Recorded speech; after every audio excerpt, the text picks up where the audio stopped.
SSC channel में आप सभी का स्वागत है। आज हम जर्नल साइंस पढ़ने वाले हैं। जर्नल साइंस में हम भौतिक विज्ञान पढ़ेंगे। भौतिक विज्ञान में हम आरआरबी, एनटीपीसी और ग्रुप डी के प्रीवियस ईयर क्वेश्चन डिस्कस कर रहे हैं। अभी तक हमने टोटल 200 क्वेश्चन डिस्कस कर लिए हैं। इस वीडियो ये डे 9 है। इस वीडियो में हम 25 क्वेश्चन और डिस्कस करेंगे। ये सभी क्वेश्चन आरआरबी, एनटीपीसी तथा ग्रुप डी में प्रीवियस ईयर में पूछे गए हैं। तो चलिए आज का सेशन शुरू करते हैं।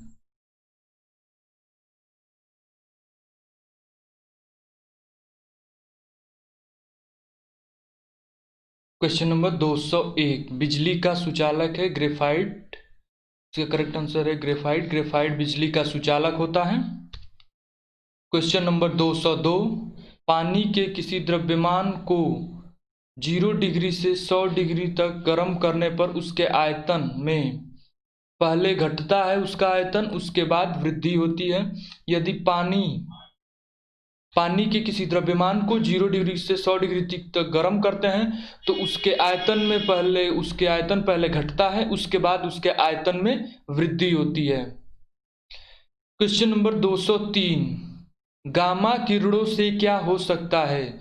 गामा किरणों से जीन म्यूटेशन होता है। गामा किरणों के कारण जीन म्यूटेशन होता है। क्वेश्चन नंबर 203 करेक्ट आंसर है gene mutation. Question number 204, therm किसकी यूनिट होती है?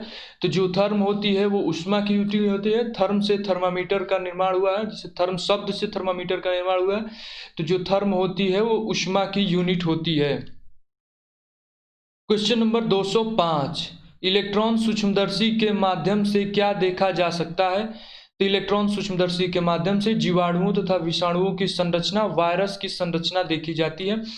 इलेक्ट्रॉन सूक्ष्मदर्शी से हम जीवाणुओं तथा विषाणुओं की संरचना को देखते हैं और तथा वायरस की संरचना को देखने के लिए इलेक्ट्रॉन सूक्ष्मदर्शी का प्रयोग करते हैं। क्वेश्चन नंबर 206, ऊनी कपड़े शरीर को गर्म रखते हैं क्योंकि वे ऊन जो होती है वो उष्मा की कुचालक होती है। इसीलिए ऊनी कपड़े शरीर को गर्म रखने में सहायक होते हैं, क्योंकि शरीर की उष्मा को बाहर नहीं जाने देती और बाहर की उष्मा को शरीर के अंदर नहीं जाने देती। ऊन जो होता है वो उष्मा का कुचालक होता है, तो ऊनी कपड़े शरीर को गर्म रखते हैं। इसका करेक्ट आंसर है ऊन जो होता है उष्मा का कुचालक होता है। क्वेश्चन नंबर 207, चावल पकना कहाँ कठिन होता है? चावल पकना पर्वत के शिखर पर कठिन होता है, क्योंकि वहाँ का तापमान तथा वायुमंडलीय दाब बहुत कम होता है। अतः चावल पकना पर्वत के शिखर पर बहुत कठिन होता है। क्वेश्चन नंबर 208, शब्द इंसोलेशन आपतन का अर्थ है आने वाली सौर विकिरण। इंसुलेशन का अर्थ है आने वाली सौर विकिरण। सूर्य से जो हमें विकिरण प्राप्त होती है उसे हम आपतन कहते हैं। सूर्य से आने वाली विकिरण की क्रिया को आपतन कहा जाता है। क्वेश्चन नंबर 209, साइकिल का टायर अचानक फट जाता है, यह क्या दर्शाता है? यह रुद्धोष्म प्रक्रम को दर्शाता है। रुद्धोष्म प्रक्रिया, जब किसी प्रक्रम में अचानक दाब में बहुत अधिक परिवर्तन होता है तो उसे हम रुद्धोष्म प्रक्रिया कहते हैं या रुद्धोष्म प्रक्रम। साइकिल के टायर का अचानक फट जाना रुद्धोष्म प्रक्रिया को दर्शाता है। क्वेश्चन नंबर 210, एक आदर्श गैस के अणुओं में औसत गतिक ऊर्जा किसके अनुपात में होती है?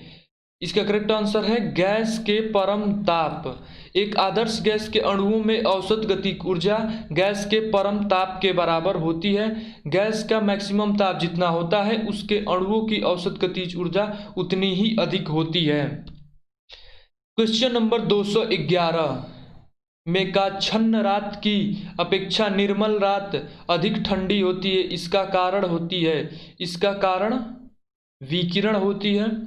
मेघाच्छन्न रात की अपेक्षा निर्मल रात अधिक ठंडी होती है, इसका कारण आसमान से आने वाली विकिरण ऊर्जा है।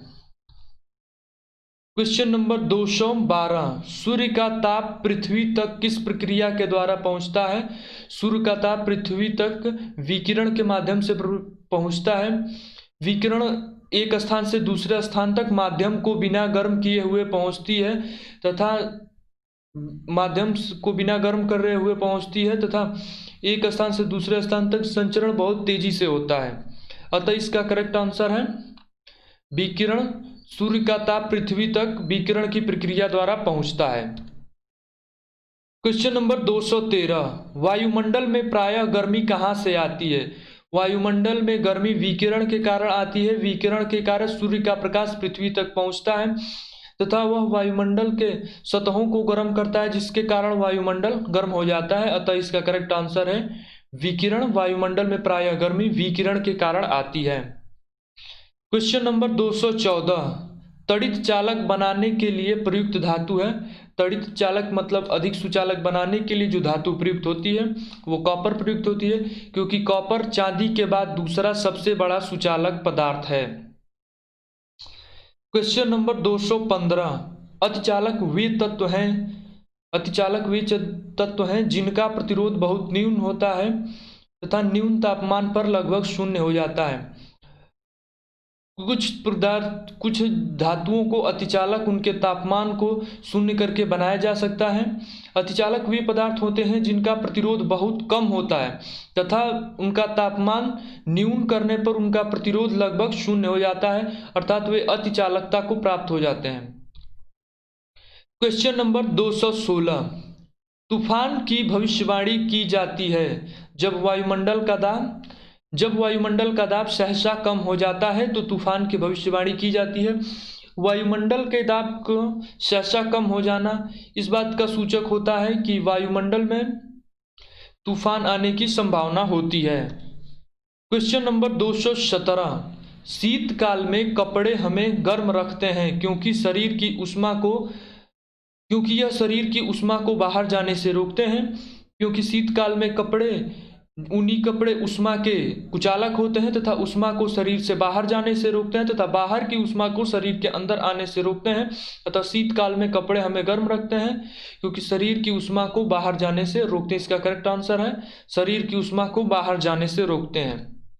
क्वेश्चन नंबर 218, ठीक 0 डिग्री सेल्सियस पर कटोरे में रखे बर्फ और पानी में परिवर्तन आएंगे।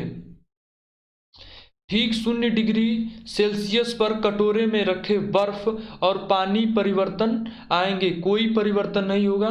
कटोरे में रखे बर्फ तथा पानी में कोई परिवर्तन नहीं होगा क्योंकि 0 डिग्री सी पर पानी भी बर्फ में ही परिवर्तित हो जाता है और बर्फ में रखने पर कोई परिवर्तन नहीं होगा। क्वेश्चन नंबर 219, मध्य में वर्तुल छिद्र वाली धातु की एक प्लेट को गर्म किया जाता है तो छिद्र के क्षेत्रफल पर क्या प्रभाव पड़ेगा?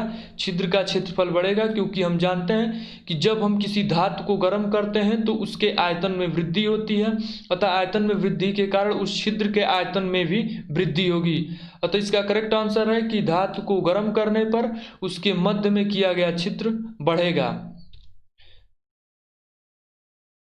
क्वेश्चन नंबर 220, शीतन की दर किस पर निर्भर करती है? बॉडी और उसके आसपास के चीजों के बीच के तापमान के अंतर, विकिरणकारी सतह की प्रवृत्ति, विकिरणकारी सतह का क्षेत्र।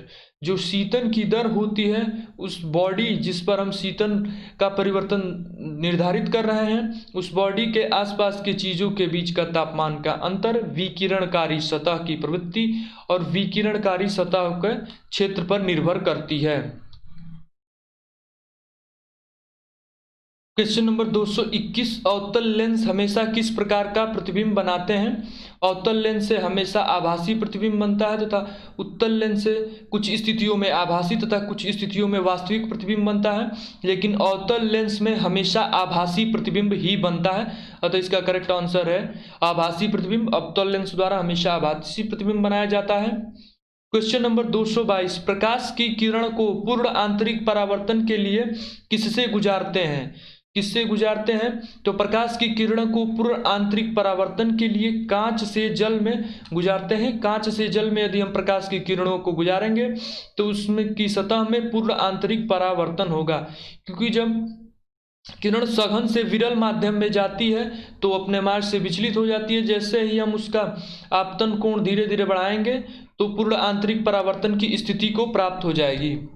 क्वेश्चन नंबर 223, निकट दृष्टिता से पीड़ित लोगों को इनका प्रयोग करने की सलाह दी जाती है। जो निकट दृष्टि दोष से पीड़ित है उन्हें अवतल लेंस का प्रयोग करने का सलाह दिया जाता है, तथा जो दूर दृष्टि दोष से पीड़ित है उन्हें उत्तल लेंस प्रयोग करने का सलाह दिया जाता है। निकट दृष्टि दोष में अवतल लेंस का प्रयोग करने से निकट दृष्टि दोष की जो रोग होता है वो समाप्त हो जाता है। क्वेश्चन नंबर 224, मोटर कारों में हेडलाइट की चौंध को हटाने के लिए प्रयोग किया जाता है। पोलेराइड प्रयुक्त किए जाते हैं, पोलेराइड प्रयुक्त किए जाते हैं। मोटर कारों में हेडलाइट की चौंध को हटाने के लिए पोलेराइड प्रयुक्त किया जाता है, क्योंकि यह पोलेराइड प्रकाश की जो आने वाली प्रकाश की किरणें होती हैं उन्हें एक सतह से दूसरी सतह में परावर्तित कर देता है, अतः उनकी चौंध को हटाने के लिए पोलेराइड प्रयोग किया जाता है। क्वेश्चन नंबर 25, ल्यूमेन एकक है। ल्यूमेन ज्योति फ्लक्स का एकक होता है, ज्योति फ्लक्स का इकाई होता है, ल्यूमेन होता है जो ज्योति फ्लक्स का इकाई होता है।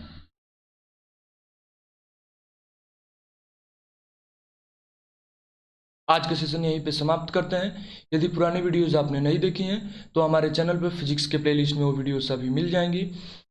तो आज का सेशन यहीं पे समाप्त करते हैं। यदि ये वीडियो आपको पसंद आई हो तो इस वीडियो को लाइक करें तथा इसी प्रकार की अन्य वीडियो पाने के लिए हमारे चैनल को सब्सक्राइब करें। धन्यवाद।